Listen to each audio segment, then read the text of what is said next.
21장 1절에서 14절까지의 말씀인데요.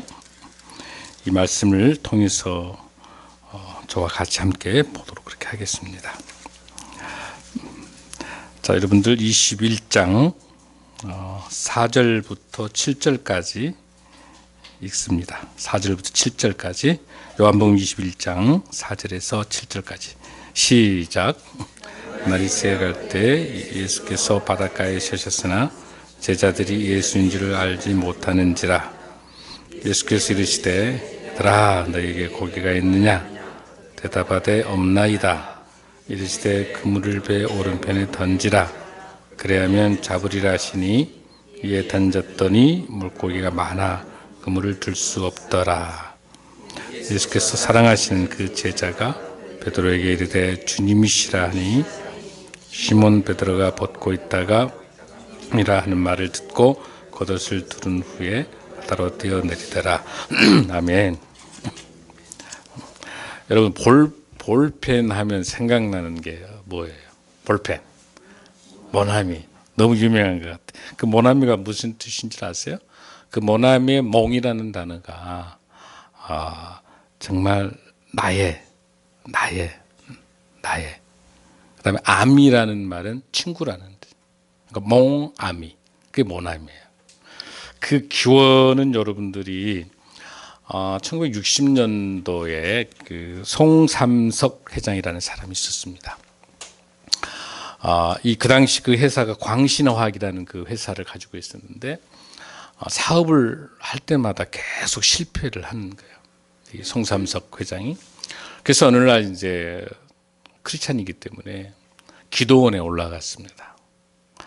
하나님, 제가 하나님 영광을 위해서 이렇게 열심히 사업을 하고 있는데 왜 자꾸 제가 이렇게 사업이 망하고 내는 제품마다 실패하게 되고, 주님, 그런 가운데 이제 하나님께서 주신 말씀이 오늘 이 본문에 나와 있는 요한복음 21장 1절에서 14절 말씀을 읽게 됩니다. 거기 읽으면서 이 말씀을 통해서 성령님께서 애들아, 삼서가 라는 음성을 듣게 됩니다. 그러면서 거기서 펑펑 울게 되는, 그 송회장을 찾아온 주님을 만나 펑펑, 주님 잘못했습니다 라고 이야기를 하면서 이 송회장이 자기의 잘못된 과거를 되돌아보면서 대표적으로 세 가지를 회개합니다. 첫 번째는 주일 성수하지 못함을 회개합니다. 사업이 바쁘다고 이런저런 핑계로 주일을 지키지 못했던 걸 회개합니다. 두 번째는 10의 1조를 하지 못하는 것을 회개합니다. 하나님의 것을 도둑질하고 내 것으로 생각해요. 세 번째는 새벽 제단을 쌓지 못하고 주님을 만나지 못하고 내 계획대로 내 마음대로 살았던 것에 대해서 회개합니다. 그런 송회장의 회개 기도가 있는 다음에 하나님께서 쭉 이 말씀을 읽어가면서 여러분 본문에서 어디에서 멈추게 되냐면 여러분들 요한복음 21장을 쭉 보겠습니다. 자, 거기에서 11절 말씀 한번 읽습니다. 11절 요한복음 21장 11절입니다. 시작. 시몬 베드로가 올라가서 그물을 육지에 끌어올리니 가득히 찬 큰 물고기가 150마리라. 이같이 많으나 그물이 찢어지지 아니하였더라. 아멘. 이 고기 잡는 것은 베드로가 더 전공이죠. 그런데 목수 출신이 예수님께서 말할 때 말도 안 되는 것 같지만 순종하고 나갔었을 때 물고기 잡는 153마리가 잡혔던 걸 들고 이 송삼석 회장은 여기서 인사이트를 얻는 거예요. 그렇다. 내가 다시 기도원에서 내려가면 하나님께서 나보고 새로운 사업을 하라고 하는 음성이구나라고 생각하고 바로 1963년도 5월 1일 날 모나미가 153 모나미에다가 볼펜에다가 153을 쓰게 된 거예요. 영원히 주님을 기억하겠습니다. 그리고 더 놀라운 것은 또 기도하면 하나님 이 모나미 볼펜이 50억 인구 손에 다 갔으면 좋겠습니다. 라고 어마어마하잖아요. 그러면서 그 153의 두 가지 중에 하나에서 그 당시에 시내버스의 구간의 차비가 15원이었어요. 63년도에. 그 15원이라는 뜻, 그 물가에 가장 저렴하면서도 많은 서민들이 쓸 수 있는 필기도구. 그리고 이 제품이 그 회사의 세 번째 제품이에요. 그래서 153. 그 의미를 같이 가지고 있는 거죠. 그리고 난 다음에 그 당시에는 볼펜을 만들 수가 없었죠. 우리나라 기술력으로 도저히 안 되니까. 사실은 그 당시 1950년도에 미국에 있는 기자들이 볼펜이 미국 기자 볼펜이 왔었어요. 그래서 기자펜이라고 부르는 거예요. 근데 우리는 그 당시 전부 잉크였잖아요. 잉크 말라버리는 거. 그래서 이게 볼펜이 1963년도 5월 1일 만들어졌어요. 그래서 지금도 한 40억 개가 지금 전 세계적으로 나가 있답니다. 놀라운 것은 하나님이 주신 153의 그 기적이 이 송 회장님만의 기적이 아니라 우리 모든 성도들의 기적일 줄로 믿습니다. 2000년 전의 사건은 지금도 유효합니다. 아멘. 오늘 여러분 영상 보신 것처럼 영상 이제 머릿속에 잘 가지고 계시죠? 그걸 가지고 있으면서 제가 말씀을 여러분 전할 때 큰 은혜의 시간이 되실 줄 믿습니다. 원래 이 요한복음은 여러분들 20장에서 다 끝나게 돼 있어요. 20장에서 부활하니까 다 끝나는 거예요. 끝나는데 21장은 특별히 부록이에요. 부록. 왜 이 부록을 요한 기자가 썼냐면 특별하게 우리 예수님께서 이 제자들을 통해서 하고 싶은 일이 있으신 거예요. 그래서 부록을 달아가지고 말씀하고 계시는 거예요. 그래서 예수님을 3번이나 부인했었던 베드로에게 하나님의 사명을 주시기 위해서 부록을 통해서 다시 한번 언급하고 있습니다. 즉 이것은 우리에게도 오늘 이 시간에도 성령님께서 우리에게 주시는 메시지가 있습니다. 사랑하는 아들, 딸들아, 생명나무 수교의 성도들 여러분을 통해서 하나님 주시는 음성이 동일하게 베드로를 중심으로 한 7 제자들에게 주시는 이 말씀이 우리 모두의 말씀이 될 줄로 믿습니다. 자, 그러면 우리 먼저 말씀 중에 1절을 먼저 봅니다. 우리 함께 1절 읽습니다. 시작. 후에 예수께서 디베랴 호수에 또 제자들이 있으니 나타내신 일은 이러하니라. 예수님께서 나타내시기 위해서 이 말씀을 주셨구나. 뭔가를 나타내시는 겁니다. 중요합니다. 성경에 3번 나타나십니다. 제가 좀 이따 말씀드리겠습니다만은 3번 나타나게 되는 건데 그 후라는 말이 무슨 뜻일까? 그 후가 예수님께서 여러분 십자가에 돌아가시기 전에 계셨다가 십자가에 돌아가신 이유는 예루살렘에 있다가 이 제자들이 예수님께서 돌아가신 후로 다 어디로? 갈릴리로 와버린 거예요. 그러니까 여기서 말하는 그 후라는 것은 예루살렘에서 예수 그리스도를 통해서 십자가에 돌아가시고 하는 모든 과정들 있죠? 채찍에 맞으시고 이런 모든 일련의 무교절에 있었던 그 모든 기간을 거치고 난 다음에 돌아와서 어디에서? 갈릴리에서 보는 그 관점에서 그 후에 그 시간이 지나간 걸 말하고 있어요. 근데 거기서 나타나고 있는 것 중에서 하나는 뭐냐면 제자들에게 무슨 호수가 나타납니까, 여러분들? 자, 이건 굉장히 중요합니다. 여러분들 성경 말씀을 보기 위해서 이 지명하고 역사를 잘 알아야 되는데 여러분 주보 갖고 계시죠? 주보 띠도 한번 보겠습니다. 자, 여기에서 여러분들 디베라 먼저 찾아보십시오. 찾았으면 찾으셨죠? 어디예요? 디베라 옆에 뭐하고 같이 붙여 있습니까? 티베리아스, 같은 뜻이라는 것이죠, 여러분들. 자, 그리고 여러분들 보면 게네사렛도 찾아보십시오. 게네사렛 찾으셨어요? 예. 자, 그러면은 여러분들이 이렇게 보면 거기에서 테벨의 그 디베라에서 쭉 밑으로 내려가면 여러분 여기 보세요. 이 디베라에서 그 밑으로 쭉 내려가면 거기가 나사렛이 있어요. 디베라 쪽으로 쭉 밑으로 내려가면 나사렛입니다. 그 다음에 여러분들 막달라 있어요? 우리 막달라 마리아 이야기 많이 했죠. 그 막달라가 고향 이름이라고 그랬죠. 거웅댁, 포천댁, 전주 때 갈 때 그거 같은 거예요. 그러니까 막달라 밑에 조금만 내려오면 거기가 가나가 있어요. 가나 혼인잔치 할 때. 그러니까 이 지명을 여러분들이 잘 기억해야 되는데, 자, 이 지명을 볼 때 이 바닷가처럼 보이는데 사실은 이건 바다가 아니라 호수죠. 호수예요, 호수. 근데 워낙 그 당시 히브리어에는 바다하고 호수하고 구별이 없어요. 암해가지고 구별 없이 다 써요. 그래서 호수인데 바다라고도 이야기하는 겁니다. 자, 그러니까 갈릴리 바다죠. 갈릴리 바다. 첫 번째는 갈릴리 바다고, 두 번째는 다른 이름. 자, 따라해요. 디베라 호수. 디베라 호수. 그 디베라라고 하는 그 지역에 있는 호수를 말해서 디베라 호수라고 하고, 그 다음에 그 게네사렛이라는 단어를 합해가지고, 자, 게네사렛 호수. 게네사렛 호수. 그 게네사렛이라는 단어를 긴네렛이라고도 불러요. 긴네렛 호수. 다 무슨 뜻이다? 다 같은 뜻이에요. 갈릴리 바다, 디베라의 바다, 디베라의 호수, 긴네렛 호수, 게네사렛 호수. 다 같은 거예요, 여러분들. 그 용어를 먼저 여러분들이 정리를 먼저 해야 돼요. 자, 그러면 자, 저 보세요. 이 그림을 보니까, 위에서 보니까 이 그림이 무슨 모양처럼 생겼어요? 여러분들 이 그림이 어떤 모양이에요? 인공위성 찍은 거 그렇습니다. 자, 저를 보세요. 이 이스라엘 사람들이 보니까 위에서 쭉 이 갈릴리 바다를 쳐다보니까 하프, 수금처럼 생긴 거야.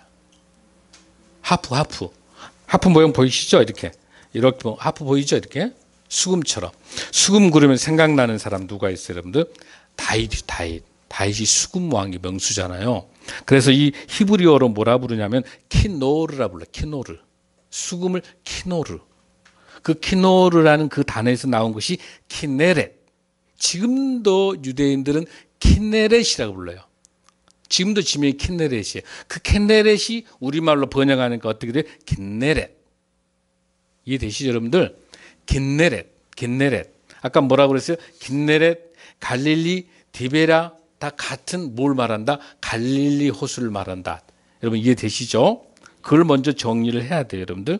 자, 그러면 왜 디베라라는 이 단어를 썼는지를 여러분들 한번 봐야 돼요. 디베라라는 단어는 이 갈릴리 바다에, 여러분들 그림에서 보면은 서쪽에가 있잖아요. 이 서쪽에 있는 도시인데 아주 유명한 도시입니다. 지금도 여러분 이스라엘 성지 가면은 이 디베라라는 도시를 꼭 가봐야 되는데 굉장히 화려한 도시예요. 이 도시는 헤롯 안티파스라고 하는 사람이 그 당시 로마의 황제 이름이 티베리우스였어요. 티베리우스. 그 티베리우스의 이름을 따서 뭐라고 부르는 거예요? 디베라라 부르는 거예요. 그러니까 여기는 헤롯에 있는 분봉왕인 헤롯 안티파스라는 왕이 자기에게 총독이라고 하는 이런 어마어마한 왕이라는 직책을, 분봉왕의 직책을 주니까 로마 황제한테 아부하기 위해서 그 황제 이름을 따서 그곳에 디베라라고 하는 도시를 만들어서 바친 거예요. 이게 1세기 도시예요. 1세기 도시. 근데 1세기 도시인데 여러분 이 중요한 갈릴리는 굉장히 중요한 의미를 가지고 있는 중에 하나는 뭐냐면 지금도 이스라엘에는 모든 물 3분의 1을 이 갈릴리 물을 가지고 쓰고 있어요. 식수의 40%가 갈릴리예요. 근데 지금 이야기 들어보니까 점점점 말라가고 있답니다. 중요함. 그 헐몬산에서 내려오는 만세론에서 흘러나오는 그 물들이 쭉 내려가지고 쌓아져가고 있는 것이에요. 생명입니다. 이 갈릴리는 생명입니다. 그 이스라엘 생명입니다. 지금 말하면은 이 갈릴리라고 하는 이 지역에서 우리 예수님의 사역이 집중됐던 것은 지난번 이야기한 것처럼 거기에 포도라든지 지금도 바나나라든지 거기에 오렌지라든지 유명한 과일들이 많이 나는 굉장히 곡창 지역이잖아요. 근데 그곳에 그 물이 생명이고 이 갈릴리를 통해서 예수 그리스도의 말씀이 오늘날 생명인 줄로 믿습니다. 아멘. 그 갈릴리 바다의 그 깊이는 거의 210m 정도의 그 깊이는 한 50m 정도 돼요. 근데 그 해발 높이가 한 210m 정도. 그러니까 이 갈릴리 바다가 있는 티베리아라고 하는 도시는 물 밑에가 있는 거가 되겠죠. 그렇죠? 해발 210m 아래에 있는 거예요. 마이너스입니다. 그리고 그 길이는 한 26에서 한 50m 정도 깊이가 그렇게 보고 있어요. 그리고 그렇게 있다 보니까 바람이 불게 되면은 폭풍도 일어나고 물결도 굉장히 세요. 바다처럼. 그러니까 우리가 성경에 나오면은 바다의 모습들처럼 예수님께서 주무시는데 파도가 일어나고 하는 것들이 호수지만은 바다의 형태가 나타나는 거죠. 그런 것들 여러분들이 사전에 배경을 좀 두고 오늘 이 말씀을 보게 된다면은 잘 이해할 수가 있을 겁니다. 자, 거기에서 우리가 하나 디베라에 대해서 하나 조금 보고 들어갈 게 하나 있는데, 여러분 오병이어 사건 알죠? 오병이어 사건. 그 오병이어 사건도 바로 디베라의 갈릴리 바다에서 일어났는데 그 위치가 어디냐면 벳세다에. 벳세다 보여요, 여러분들? 자, 벳세다 보이죠? 거기에서 디베라에서 쭉 건너간 거예요. 건너가죠, 벳세다. 그곳에서 오병이어가 있습니다. 자, 요한복음 6장 1절에서 6절입니다. 한번 보겠습니다. 요한복음 6장 1절에서 6절 말씀입니다. 요한복음 6장 1절에서 6절입니다. 시작. 예수께서 갈릴리 바다 건너편으로 가시매. 자, 됐습니다. 그 후에 예수께서 어디에서? 디베라의 갈릴리 바다, 이건 다 썼죠. 디베라의 갈릴리 바다 건너편으로. 그 건너편이 어디예요, 여러분들? 벳세다예요. 이곳에서 오병이어의 기적이 있는 사건이에요, 여러분들. 자, 그래서 정리를 한번, 오병이어의 사건이 거기 있다. 나중에 설교 한번 여러분에게 드리겠습니다. 자, 거기까지 우리가 한번 정리를 했어요. 자, 그 다음에 계속해서 우리가 이제 읽습니다. 2절 읽습니다. 시작. 21장 2절. 21장 2절. 시작. 시몬 베드로와 두두모라 하는 도마와 갈릴리 가나 사람 나다나엘과 세베대 아들들과 또 다른 제자가 함께 있더니. 자, 다 해서 몇 명이에요, 여러분들? 7명이에요. 7명이에요? 7명을 알아내야 되는데, 거기에서 베드로 1명, 두두모라는 도마 2명, 갈릴리 가나 사람 나다나엘 3명, 세베대 아들들 하니까 2명인데 누굴까? 세베대 아들들. 공관복음에는 나와요. 마태, 마가, 누가에는 세베대 아들. 지난번에 저하고 배웠어요, 여러분들. 여러분 잘 모르니까 너무 감사한 것 같아요. 누구예요? 요한과 야고보. 요한과 야고보 형제잖아요. 요한과 야고보. 그 두 사람 포함했어요. 그 다음에 나머지 제자가 누굴까? 바로 빌립과 안드레라고 볼 수 있어요. 안드레는 누구예요, 여러분들? 누구하고 형제예요? 베드로, 시몬 베드로와 안드레가 또 형제예요. 오부예요. 또 야고보가 요한이 또 형제예요. 대표적으로 오부 출신 몇 명이에요, 지금? 4명. 베드로, 안드레, 야고보, 요한. 이거 외워놓으셔야 돼요, 여러분들이. 자, 그 4사람이 이제 포함을 해서 전체 7명. 여기서 주의 있게 봐야 될 게 뭐냐면, 오부 출신이 아닌 사람이 있죠, 여러분들. 도마라든지 나다나엘은 오부가 아니에요. 그런데 여기 와 있네. 여기 왔네요. 여기 와 있잖아요. 어디 와 있어, 지금? 갈릴리에 와 있는 거예요. 그 이유가 뭘까라고 하는 것들을 여러분들이 잘 기억을 해야 돼요. 뭐 때문에 와 있을까라고 하는 것들. 자, 여러분들 마가복음 16장 7절을 한번 보겠습니다. 마가복음 16장 7절 85페이지 한번 보세요.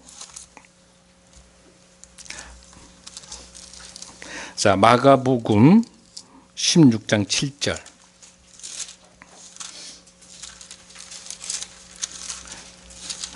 마가복음 찾으셨습니까? 마가복음 16장 7절 한 절 읽습니다. 자, 마가복음 16장 7절 한 절입니다. 85페이지 시작.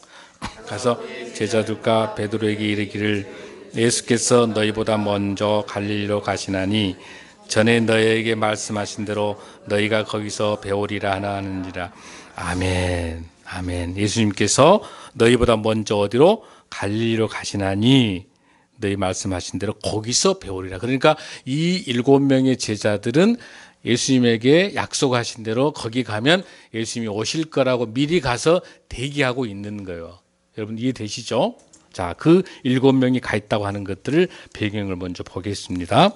자, 그러면 먼저 가 있는데 문제는 뭐냐면 부활절 부활 전에 있을 때는 예수님이 통해 가지고 예수님께서 만왕의 왕이시기 때문에 어마어마한 위치와 자리를 가질 줄 알았는데 예수님이 십자가에 돌아가시면서 허무하게 제자들 편을 떠나가 버리니까 갈릴리로 오신다는 건 알지만은 이 베드로, 안드레, 야고보, 요한을 포함한 이 제자들이 뭘 안 갖고 있는 거예요, 현재.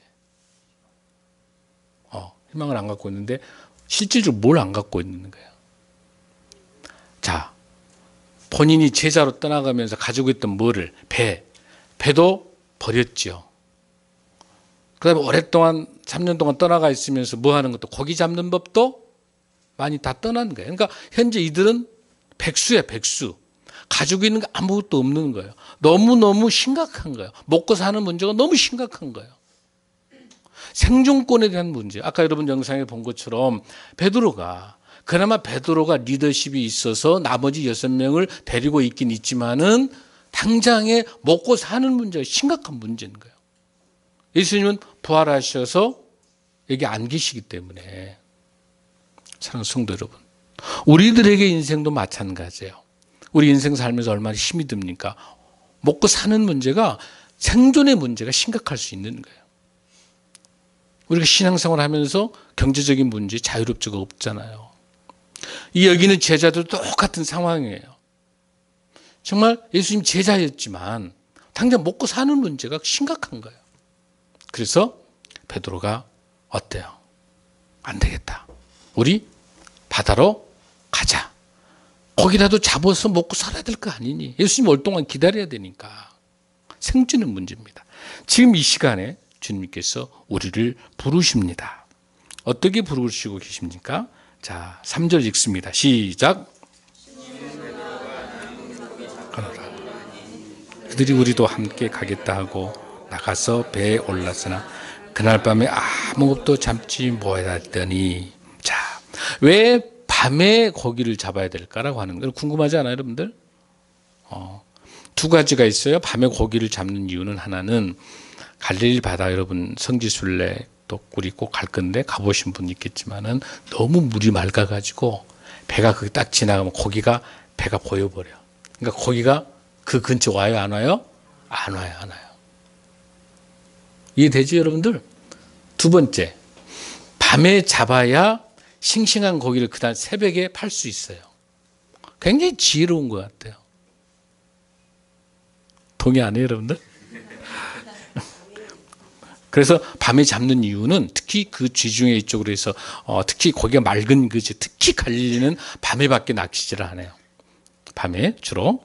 자, 그렇게 해서 이제 베드로가 물고기 잡으러 나갔는데, 자, 밤새도록 했는데 고기를 잡았다 잡지 못했다. 근데 이 경험 어디서 많이 들어본 것 같지 않아요? 지금 이 사건은 예수님이 부활해서 오신 이후의 사건인데, 부활하시기 전에 예수님과 같이 있을 때 처음으로 뭐 할 때, 베드로를 제자로 삼을 때 한번 볼까요, 여러분들? 누가복음 5장 1절에서 11절 한번 보겠습니다. 누가복음 5장 1절에서 11절 말씀인데요. 자, 함께 읽습니다. 시작. 하나님 말씀을 들을새 예수는 호숫가에 섰다. 자, 여기는 또 뭐라고 나와 있어요? 게네사렛 호숫가. 그러니까 많은 사람들이 어느 데는 갈릴리 바다, 어느 데는 디베랴, 어느 데는 긴네렛, 어느 데는 게네사렛. 그러니까 다 다른 걸로 알아. 그런데 그렇지 않는다? 같은 곳이에요. 같은 곳이에요. 자, 거기에서 자, 2절 읽습니다. 시작. 배 두 척이 있는 것을 보시니 어부들은 배에서 나와서 그물을 씻는지라. 3절. 예수께서 한 배 오르시니 그 배는 시몬의 배라. 육지에서 조금 떼기를 청하시고 앉으사 배에서 무리를 가르치니.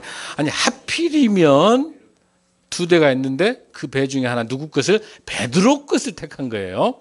작정하신 거예요, 지금. 자, 4절 시작. 말씀을 마치시고 시몬에게 이르시되 깊은 데로 가서 그물을 내려 고기를 잡으라. 이상하지 않아요? 고기 잡는 건 누가 더 명수예요? 베드로가 명수인데 예수님은 목수 출신인데 속을 어쨌을까, 베드로는?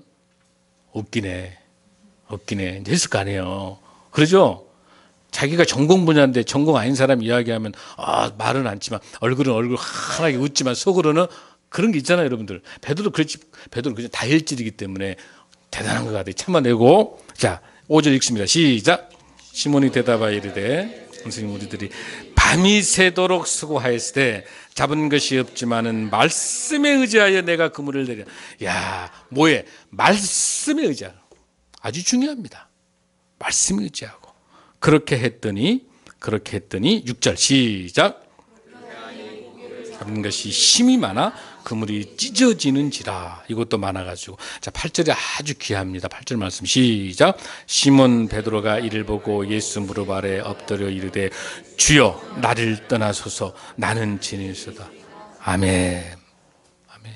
베드로가 자기가 표현하지는 않았지만 그 교만한 마음, 그래도 말씀에 의지해서 밤새 고기 한 마리 못 잡다가 찢어질 정도 잡았다. 이 사건이 동일하게 예수님이 부활하신 이후도 동일한 사건의 상황들이 전개될 때 예수님께서 나타나셔서 말씀하고 계시는 것을 베드로가 겪게 됩니다. 자, 5절 21장 요한복음 20장 5절 읽습니다. 시작. 예수께서 이르시되 얘들아 너에게 고기가 있느냐 대답하여 없나이다. 사랑하는 성도 여러분, 예수님께서 지금 이 시간에 우리를 부르고 계십니다. 예수님께서 애들아라고 우리를 부르신 줄로 믿습니다. 예수님께서 찾아오셔서 우리를 지금 부르시고 계십니다. 우리는 응답해야 될 줄로 믿습니다. 아멘. 우리의 고통, 우리의 어려움, 우리가 살고 있는 이 환경 속에서 너무 막막하고 힘들지만 이 상황을 너무나 잘 알고 계신 우리 주님께서 애들아라고 우리를 부르신 줄로 믿습니다. 제자들의 형편과 상황이 너무 힘듭니다. 먹고 사는 문제가 심각합니다. 거기도 잡히지 않습니다. 그럼에도 불구하고 우리 주님께서 찾아오셔서 애들아.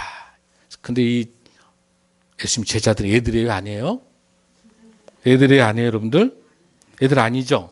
근데 여기서 애들이라고 부르는 거는 뭐예요? 이 말 애들이라고 부를 수 있는 분은 누구밖에 없어요? 예수님밖에 안 계신 거예요. 예수님밖에. 여기서 애들아고 부르는 것은 무슨 뜻이냐면 친근한 호칭입니다. 제자를 너무 사랑하는 거예요. 배고파서 힘들어하는 제자들의 아픔을 알고 예수님의 진정한 사랑으로 얘들아. 요한 1세에도 또 나오지만 귀합니다. 사랑하는 성도 여러분, 우리 힘들고 어려울 때 우리 주님께 오셔서 애들아라고 부르고 계십니다. 아멘. 여러분, 우리 예수님께서 우리 부르고 우리 찾아오고 계셨어요. 우리 형편을 알고 예수님이 지금 이 시간에 찾아오셨습니다. 제자들 앞에 예수님이 찾아오셨어요. 아멘. 우리에게도 찾아오실 줄로 믿습니다. 베드로는 어떤 마음을 갖고 있을까? 이럴 때 누가 보면 15장에 보면 탕자 입슈가 있어요. 아버지를 떠났던 둘째 아들이 몽땅 재산을 다 탕진하고 날 때 그런 아버지께서 아버지의 마음이 예수님 하나님 마음에 가지고 그 집 떠난 탕자를 받아들이면서 금가락기도 껴주고 맛있는 음식도 차려주고 고기도 잡고. 베드로는 얼마나 부끄러웠을 것 같아. 왜냐하면 예수님을 3번이나 부인했잖아요. 사실 예수님께서 끌려갈 때 아니다 하고 막아야 되지 않겠어요? 제자라면. 그런데 눈치 보면서 슬슬 피해가지고 3번이나 예수님을 배반하고 피했던 부인했던 베드로가, 그 베드로와 함께 이 제자들 찾아왔을 때 다른 사람 같으면 부끄러워가지고 못 갔을 것 같아. 창피해 예수님에게. 그렇지 않겠어요? 예수님 위급할 때 도와주지도 않았잖아요. 나타나지 않았잖아요. 막질 않았잖아요. 베드로가 배신했잖아요. 그럴 때 예수님께서 얘들아 찾아올 때 그래도 베드로의 멋진 모습이 뭐냐면 잘못을 회개하고 나를 찾아오는 주님에게 적극적으로 나서는 모습이 베드로의 멋진 모습인 줄 믿습니다. 아멘. 우리에게도 어떤 잘못이 있을 수 있어요. 우리도 많은 죄인이에요. 그럼에도 불구하고 우리 주님께서 우리를 부르실 때 주님 저는 죄인입니다. 주님 저를 죄를 사하여 주십시오라고 이야기하면서 힘차게 뛰어갈 수 있는 저와 여러분들에게 간절히 소원합니다. 아멘. 자, 어떻게 베드로는 예수님이 애들아 부를 때 어떻게 뛰어나갔는지를 한번 보겠습니다. 자, 5절 6절 읽습니다. 시작.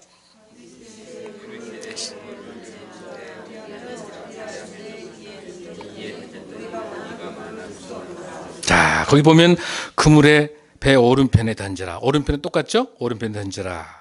오른편에 던져라. 그래야만 잡으리라 하시니 던졌더니 물고기가 많아 그물을 들 수 없더라.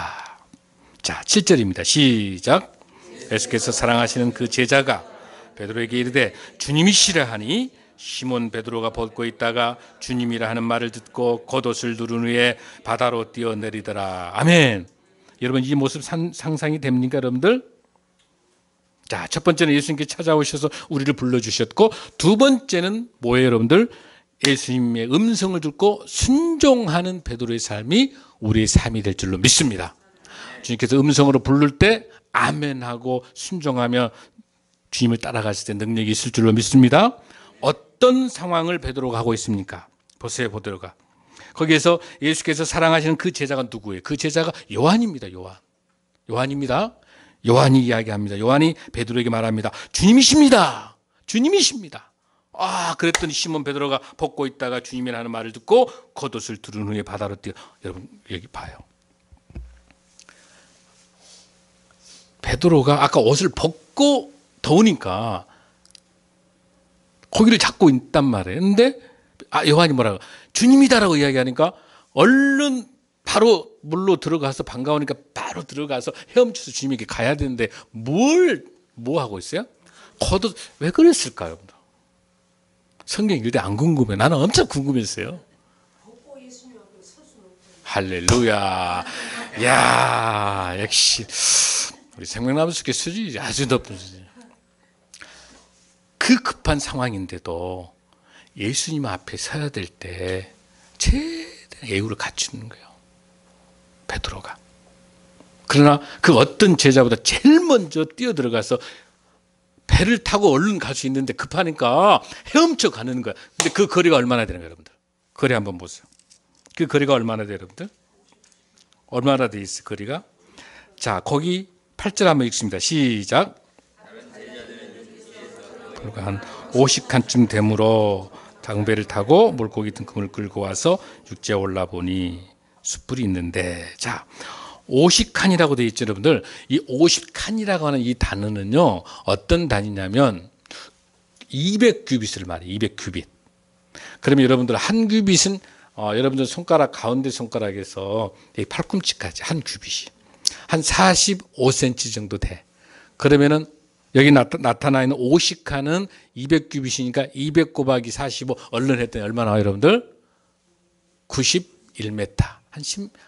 그러니까 100m야. 그러니까 예수님께 고기 잡고 있었던 그곳에서 예수님이 계신 데가 100m 정도. 그러니까 헤엄쳐서 올 수 있어 없어요? 100m. 이거 아무것도 아니잖아요. 그러니까 먼 거리가 아니에요, 여러분들. 근데 그러나 또 배를 두고 올 수 없으니까 나머지 6 제자들은 배를 열심히 노를 져서 오고, 베드로는 뭐 하니까 예수님 빨리 만나고 싶으니까 옷만 주워 입고 헤엄쳐서 달려온 거예요, 여러분들. 이 상상되세요? 그림 그려져야 돼요, 여러분들. 스토리텔링 그려져야 돼. 그러시죠? 저 베드로의 다혈질, 열정 보이죠? 이미 죄는 졌지만 이판사판 가서 누구 만나서? 예수님 만나서 주님 제가 잘못했습니다. 가서 주님 너무 감사합니다 하고 이렇게 베드로가 옵니다. 자, 첫 번째는 아까 우리가 뭐라고 그랬어요? 예수님께 찾아오셔서 우리를 부르실 때 우리는 뭐예요? 아멘하고 순종하고 예수님 말씀을 따르면 능력이 생긴 줄로 믿습니다. 아멘하고 비전공자인 예수님께서 우물을 오른편에 던져라 할 때 던졌더니 153마리가 잡힌 거예요. 여기서 말한 153은 어떤 숫자를 가지고 있는, 완전수를 가지고 있는 건데요. 그 당시에 실질적으로 세봤더니 153마리기도 하고, 이스라엘에는 5종, 고기의 종류가 153종이라는 그런 설도 있어요. 그런데 여기서 이제 제가 많은 의미를 부여하지는 않겠습니다만은 153이라고 하는 것은 하나님의 말씀에 순종했을 때 주시는 주님의 축복인 줄로 믿습니다. 완벽하게 주신 줄로 믿습니다. 찢어질 정도로 주실 줄로 믿습니다. 우리가 말씀을 순종할 때 주님께서 우리에게 주신 축복은 이렇게 완전한 하나님의 축복으로 채워주실 줄로 믿습니다. 이 어부들에게 있어서 가장 중요한 돈은 뭐예요? 고기. 어떤 고기예요? 찢어질 정도로 가득 채워주는 153마리의 이 고기가 최고의 선물인 줄로 믿습니다. 이 선물은 어떻게 해서 온 거예요? 하나님의 예수님의 말씀에 순종할 때. 아멘. 사랑하는 성도 여러분, 여러분의 판단으로, 여러분의 경험으로, 여러분의 지식으로 된다 안 된다 하지 마십시오. 틀린 것 같고 아닌 것 같지만 기도하며 성령이 주신 음성으로 그 사업과 사역과 여러분이 일을 해야만이 성공한 줄로 믿습니다.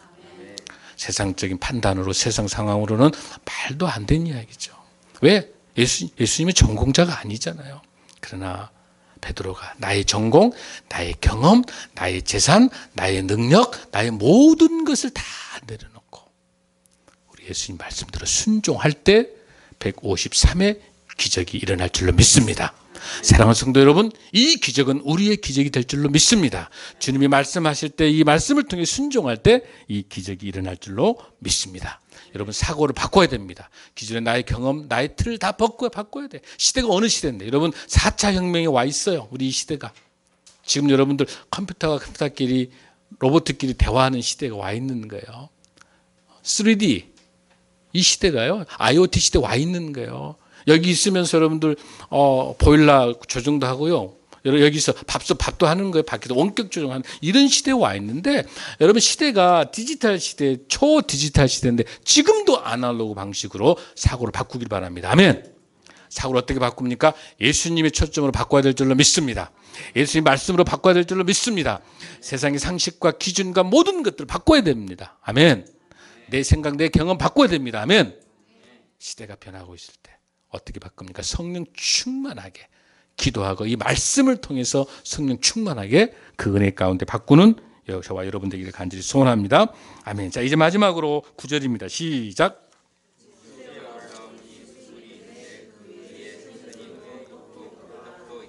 10절 시작. 좀 잡은 생선을 좀 가져오라 하시니 11절 그래서 물을 즉시 끌어올리니 가득 찬 물고기가 150마리라 이같이 많으나 그물이 찢어지지 아니하였더라. 12절 시작.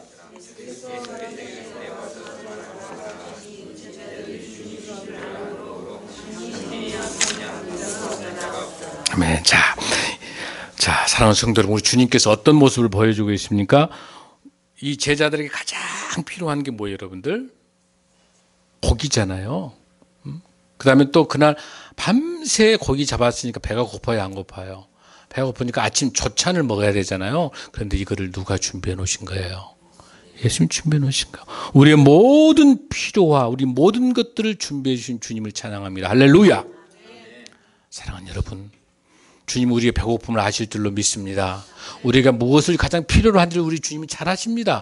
나보다 더 잘한 것이 우리 주님인 줄로 믿습니다. 주님께서 생선이 없어서 지금 잡은 생선을 가져오라 했겠습니까, 여러분들? 뭐냐면 나의 말에 순종해서 잡아온 153마리의 그 고기 중에 하나를 가지고 오라는 거예요. 아멘. 이거는 예수 그리스도의 사랑의 확증을 이렇게 표현하고 계십니다. 아멘. 그러면서 12절에 너무 감사한 거예요. 제자들아 와서 뭐해라? 조찬 먹어라, 초밥 먹어라. 주님께서 직접 떡도 구워놓고 고기도, 이런 좋으신, 이런 따뜻한, 이런 사랑의, 이런 좋으신 우리 예수님 행복하지 여러분들? 아멘. 우리가 뭘 필요로 하는지, 우리가 뭘 공급해야 하는지, 이것은 바꿔서 말해서 우리에게 있어서 우리 예수 그리스도의 이로와 자비와 사랑인 줄로 믿습니다. 사랑하는 성도 여러분, 애로워하지 마십시오. 힘들어하지 마십시오. 우리가 필요한 것을 주님께서 아시고 다 준비해 놓으셨어요. 다 준비해 놓으셨어요, 여러분들. 우리가 먹을 거, 입을 거 다 준비해 놓으셨어요. 우리가 해야 될 건 뭐예요? 하나님 말씀에 순종하고 말씀으로 돌아가고 기도로 돌아가며 주님을 인격적으로 만나는 저와 여러분 되기를 간절히 소원합니다. 아멘. 마지막 절에 14절 읽습니다. 시작. 이것은 예수께서 죽은 자 가운데서 나타나신 후에 세 번째로 제자들이 나타나신 것이라. 주님이 계속 강조하고 계십니다. 성경에 세 번째란 말을 써놨어요. 사실 엄밀히 보면 네 번째 나타나셨어요. 네 번째인데 제일 처음에 예수님께서 부활하신 후에 나타나신 게 누구에게 나타났어요? 여러분들, 막달라 마리아에게 나타났어요. 막달라 마리아에게 나타난 건 제자가 아니기 때문에 뺀 거예요. 제자에게만 나타난 것이 세 번이에요. 그래서 여러분들 대표적으로 요한복음 우리 20장 이 말씀 워낙 중요하니까 한번 보겠습니다. 예수께서 자, 첫 번째로 나타난 요한복음 20장 19절 한번 보세요. 요한복음 20장. 자, 19절. 자, 19절 1절 읽습니다. 시작. 이날 곧 안식 후 첫째 저녁 때에 제자들이 유대인들을 두려워 모인 것을 문을 닫았더니 예수께서 오사 가운데 서서 이르시되 너희에게 평강이 있을지어다. 아멘. 이게 예수님의 첫 번째 나타나심이에요. 그 이전에 보면은 여러분들 막달라 마리아에게 나타나는 것은 요한복음 20장 15절 한번 볼까요, 여러분들? 20장 15절 한번 읽습니다. 시작.